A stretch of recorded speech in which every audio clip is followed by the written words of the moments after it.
Hi, I'm at Lancaster Quilt Week with Bethanne Nemesh, who won Best Wall Quilt. Congratulations. Thank you. I'm very excited. Yes, this is an amazing quilt. I just keep looking at it and finding new things all the time. Thank you. you. How did you come up with the whole concept of all the animals and everything? Well, this is the third in a series of a style I call pictographic quilts that I've done. And I really enjoy the storytelling components of doing this type of quilt. And the first thing was the color. I found this color green in silk dupioni, and then this bronze color, and that just said fall to me. Yeah, and definitely. I live here in Pennsylvania, not far from Lancaster. Great. We have glorious falls here in Pennsylvania. The weather's really crisp. We do a lot of hiking as a family, a lot of outdoor activities in the fall.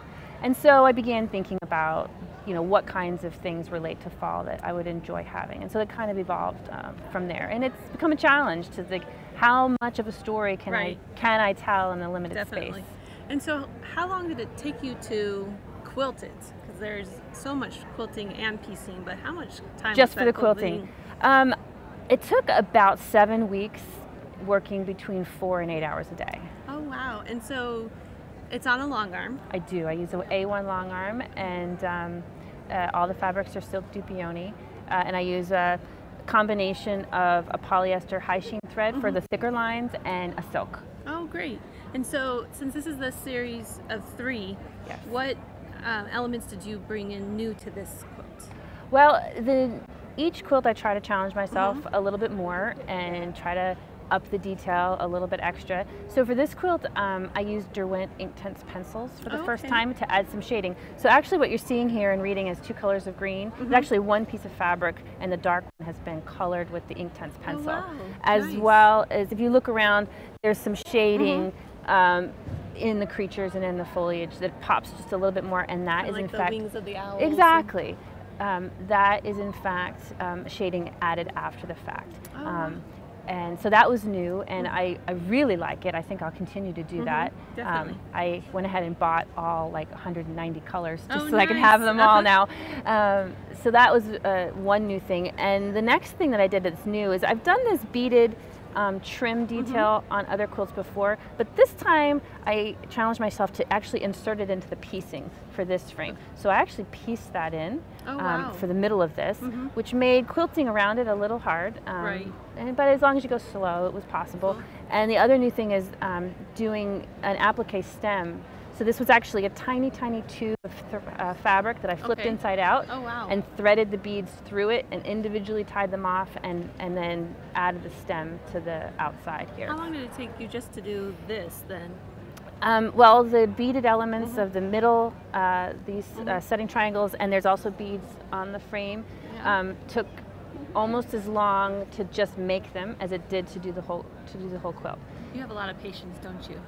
It's certainly not free time, so it must be patience. I went to Maine over the summer, and I did the outside borders up and back and sitting still for a week. So that was the 14 hours of driving both directions, and then sitting by the lake. So it's always good to have a little some something. Handwork, right? Right. I think we all do that. Right. So you have so many animals in this quilt. I mean, the owl is just stunning. It kind of reminds me of Harry Potter. Yeah, the Harry Potter owl. Yes. And then your raccoon. So how many animals did you? There are 31 living creatures in this quilt. Wow. And then of course there's a cornucopia and the trees. One has poison ivy, one has some raspberries. So there's a lot of other things going on. These are oak trees with acorns, so there's a lot of flora and fauna. That tree is sort of rotting. It's got some mushrooms growing on it. And all that stuff is things I took pictures of when we were hiking. So I have reference photography for all the little mushrooms that grow, and sometimes I reference, Google picture of cute squirrel, that kind of thing. Of course. But it was very interesting just to come up with the little things that you can fill. And at some point I had open spots where I had to really think hard, something. What else lives in Pennsylvania that fits here? I like possums. In concept, I think they're a fun idea. Mostly they're scary little rats. Yeah, kinda. So how do you kind of make those fun and look good? Okay, so baby possums, and plus they fit better. The scale was better. Sure. So there's baby possums in the corner. So this is definitely not your traditional quilt, grandma put it on your bed type quilt. Absolutely not. How did you get into the artistic type of quilting versus the traditional? Sure. Well, I started like a lot of quilters. You know, I made some quilts from patterns, and very quickly moved away from that. And still was classic in terms of piecing and what kind of quilting to put on quilts.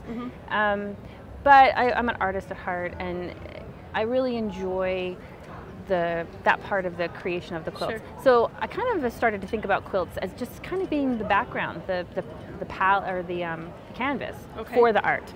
Gotcha. So I really enjoy the broad open places of empty fabric, kind of like a whole cloth quilt. But you know, I'm way too addicted to color to pick one color only. Sure. I do some whole cloth quilting.